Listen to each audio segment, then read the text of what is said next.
Hello and I welcome you all to world affairs. मैं हूं प्रशांत धवन। ना बहुत ही लंबे समय से कई सालों से आप देखोगे रेगुलरली भारत को एक ताज मिला हुआ है। वो ताज है द फास्टेस्ट ग्रोइंग इकोनॉमी का। मेजर इकोनॉमीज में आप देख लीजिए, इंडिया के टक्कर का कुछ दिखा नहीं हमको बहुत लंबे समय तक। इवन चाइना भी काफी पीछे हो गया था, मगर अब अचानक से सडनली सऊदी अरेबिया इंडिया को बीट करने वाला है। इनकी सरकार, इनका मीडिया बार बार कह रही है कि फाइनेंशियल ईयर 23 में आप देखोगे कि सऊदी अरेबिया ओवरटेक कर लेगा इंडिया को as the fastest growing major economy. ये इनके लिए बहुत बड़ी बात है। Saudi Arabia set to become world's fastest growing major economy. अब वैसे आप सोचोगे यहां पर, मगर कैसे? सऊदी अरेबिया करता क्या है यहाँ पर? कौन सी स्पेशल बात होती है? और सऊदी अरेबिया की जीडीपी ग्रोथ रेट रहने कितनी वाली है नॉमिनल टर्म्स में? तो देखो, सऊदी अरेबिया 2023 फाइनेंशियल ईयर में ग्रो करेगा 7.6%। भारत माना जा रहा है, कैलकुलेशंस ये बता रही है, इवन भारत सरकार कह रही है कि रफली 7% के आसपास ग्रो करने वाला है। तो 0.6% के मार्जिन से ये हमसे आगे निकल जाएंगे। मगर ऑब्वियसली यहाँ पे आप मुझसे पूछोगे कि सऊदी अरेबिया की आबादी रफली 4 करोड़ के आसपास की है, इंडिया की आबादी 140 करोड़ के आसपास है। ये लोग हमको कैसे बीट कर रहे हैं? और उसके अलावा कुछ खास यहाँ पर इंडस्ट्री भी नहीं है सऊदी अरेबिया में। How is this happening?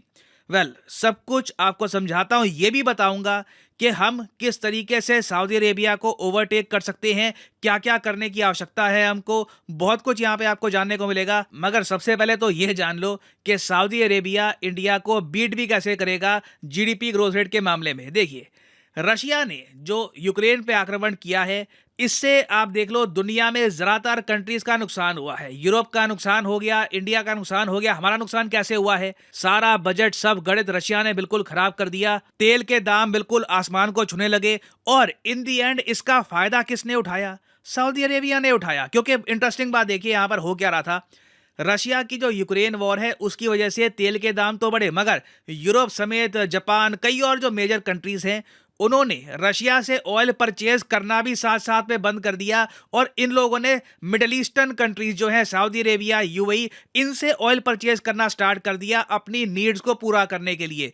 एक आप कह लो कंप्लीट रिवर्सल देखने को मिला हमको कि इंडिया ने अचानक से बहुत ही बड़े स्केल पर रशिया से ऑयल परचेज करना स्टार्ट कर दिया, जबकि सऊदी अरेबिया अपना बहुत सारा ऑयल बेच रहा था यूरोप और नॉर्थ अमेरिका को। और अगर आप जानना चाहते हैं कि सऊदी अरेबिया की कंपनीज ने कितना कमाया, तो मैं आपको यह बता दूं, इनकी जो मेजर सरकारी कंपनी है अरामको, इनका जो Q1 का प्रॉफिट था ना, यही $40 बिलियन तक पहुंच गया। मतलब कि सिर्फ 3 महीने का प्रॉफिट। अगेन, रेवेन्यू की बात नहीं कर रहा, प्योर प्रॉफिट की बात कर रहा हूं। $40 बिलियन तक पहुंच गया। इतनी ज्यादा सेल हुई है सऊदी अरेबिया के तेल की। और इसलिए अब आपने ये भी देखा होगा कि सऊदी अरेबिया का जो इन्वेस्टमेंट फंड है, ये दुनिया भर में एसेट्स परचेज कर रहा है। फॉर एग्जाम्पल, आप लोग जान के हैरान होंगे, आपने सारी उम्र WWE के बारे में सुना होगा। एक टाइम पे WWF था, अब WWE है। एक मैसिव कंपनी है अपने आप पे। इनके ब्रांड्स हैं, इनके रेसलर्स दुनिया भर में फेमस है। पूरी वैल्यूएशन है WWE की $6 बिलियन के आसपास।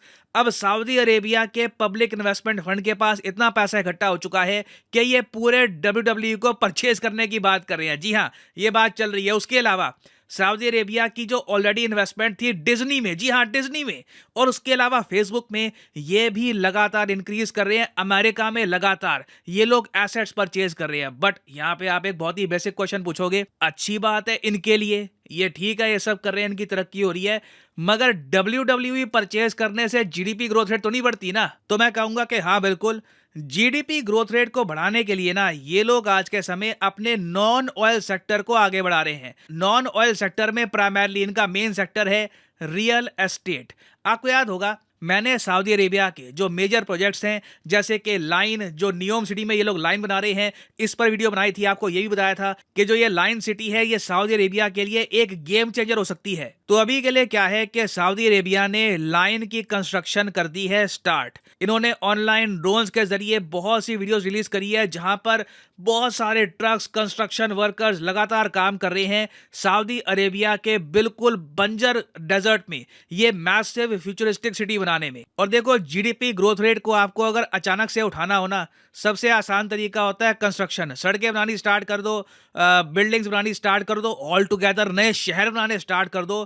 अचानक से ना आपके देश में जो छोटी इंडस्ट्री है, जो सीमेंट की इंडस्ट्री है, जो कंपनीज बनाती है मैन्युफैक्चरिंग मटेरियल्स, इनकी जो प्रोडक्शन है बढ़ जाएगी, जॉब्स बढ़ जाएगी, आम आदमी को जरा पैसा मिलेगा, इकोनॉमिक एक्टिविटी होगी। तो सऊदी अरेबिया जो ये मैसिव अभी कंस्ट्रक्शन कर रहा है ना, उसकी वजह से सडन एक स्पाइक आया है इनकी जीडीपी ग्रोथ रेट में। अब एक फैक्टर तो मैंने आपको ये बता दिया, दूसरा फैक्टर यहां पर यह भी है अतीत। अभी भविष्य में भी जाऊंगा, मगर अतीत की बात करते हैं। 2021 में देखें तो सऊदी अरेबिया की जीडीपी बहुत ही ज्यादा कम ग्रो करी थी, सिर्फ 2.4%। इंडिया की जीडीपी आप अगर देखो तो वर्ल्ड बैंक ने एस्टिमेट किया था कि फाइनेंशियल ईयर 2022 में 8.3 के आसपास ग्रो करेगी, बट इन दी एंड आप देखोगे कि हमने फाइनेंशियल ईयर 21-22 में एक रिकॉर्ड ब्रेकिंग 8.7% की जीडीपी ग्रोथ रेट दिखाई थी। It was absolutely amazing. और इस फाइनेंशियल ईयर में भी आप देखोगे कि इंडिया की जीडीपी माना जा रहा है कि 7% के आसपास ग्रो करने वाली है। वेरा सऊदी अरेबिया को आप देखोगे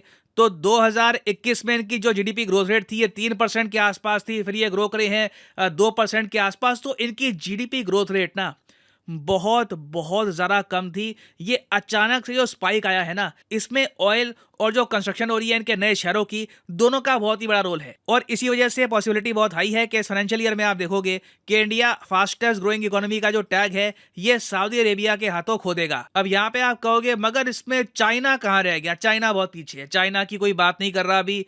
चाइना में जिस तरीके से इन लोगों ने कोविड हैंडल किया है, ये लोग 5% जीडीपी ग्रोथ रेट के आसपास भी नहीं पहुंच पा रहे, 3% 4% के आसपास झूल रहे हैं। तो no one is even talking about China right now. But यहाँ पे आपका बहुत ही एक ऑब्वियस क्वेश्चन होगा कि तेल के दाम अगर मान लो बहुत हाई रहते हैं तो क्या सऊदी अरेबिया ऐसे ही ग्रो करता रहेगा? मैं आपको वैसे ये बता दूं, तेल के दाम पहली बात तो मुझे लगता नहीं है कि इतने हाई रहेंगे। कहीं ना कहीं तो व्लादिमीर पुतिन ठंडे पड़ेंगे, यूक्रेन से बातचीत होगी, दोनों टेबल पर बातचीत करेंगे और ये वॉर खत्म होगी। और फिर अपने आप तेल के जो दाम है, क्योंकि दुनिया में डिमांड भी काफी कम होगी उस टाइम, ये बहुत ज्यादा कम होंगे। ये होना ही है। अगर ये नहीं होता तो मैं कहूंगा कि मेजर इकोनॉमिक डिप्रेशन आएगा पूरी दुनिया में। तो तेल के दाम कम होंगे ना, उससे सऊदी अरेबिया की जो ग्रोथ रेट है ये डाउन जाएगी। ये लगातार 7.6% की ग्रोथ रेट पे आगे नहीं बढ़ पाएंगे। ये बस आप कह लो स्पेशल ईयर है जहां पे इनका स्पाइक दिखा है, उसके बाद इनको नीचे जाना ही है। और ग्रोथ एस्टिमेट को आप अगर देखो तो बताया ये जा रहा है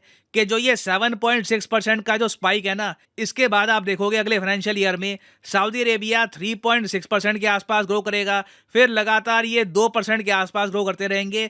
तो इंडिया को एक कंसिस्टेंट बेसिस पर सऊदी अरेबिया से चैलेंज नहीं मिलने वाला।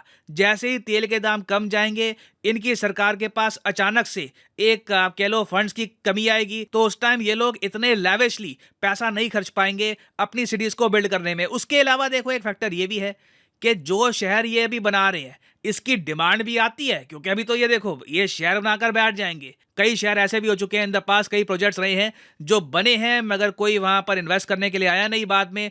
तो सऊदी अरेबिया का भी देखना होगा कि ये शहर in the future global investment attract कर पाते हैं। अगर नहीं कर पाते तो ये जो 2% की आपको ग्रोथ दिख रही है ये माइनस में भी जा सकती है। It can very much happen. तो अभी देखो जो हेडलाइन आ रही है ये एक आप कह लो माइनर इनकन्वीनियंस है इंडिया के लंबे सफर में। लॉन्ग टर्म में इंडिया वापस बन जाएगा fastest growing economy in the world. और जीडीपी के हिसाब से भी आप अगर देखो तो इंडिया बहुत ही जल्द $4 ट्रिलियन की जो इकोनॉमी है बन जाएगा इन नॉमिनल टर्म्स। सऊदी अरेबिया को ना $1 ट्रिलियन से $2 ट्रिलियन जाने में ही करीब 10 साल के ऊपर टाइम लग जाएगा, बहुत टाइम लग जाएगा। इंडिया काफी आगे पहुंच चुका होगा। तो अगेन जो भी न्यूज हेडलाइंस आ रही है, make sure to read between the lines, जो रियल न्यूज है ये जानिए। और फाइनली यहाँ पे मैं आपसे क्वेश्चन ही पूछूंगा। क्वेश्चन ये है कि सऊदी अरेबिया का एक बहुत ही फेमस फुटबॉल क्लब है आज के समय, अल नसर। इन्होंने एक बहुत ही फेमस पुर्तगाल के फुटबॉल प्लेयर को साइन किया है। आपको बताना है ये फुटबॉलर प्लेयर कौन से हैं। इन पर बड़े आर्टिकल पब्लिश हुए हैं कि पुर्तगाल के ये महान प्लेयर ये चले गए सऊदी अरेबिया में खेलने के लिए, इनको बहुत ही बड़ा कॉन्ट्रैक्ट ऑफर किया गया है। तो ये है यहाँ पे आपकी option, Lionel Messi, Cristiano Ronaldo, Kylian Mbappe या फिर नेमार। कमेंट सेक्शन में सब लोग करो आंसर। इसका आंसर आपको पता होना चाहिए। गूगल कर लोगे अल नसर तो इमीडिएटली उस फुटबॉल प्लेयर का जो नाम है साथ में आपको दिख जाएगा।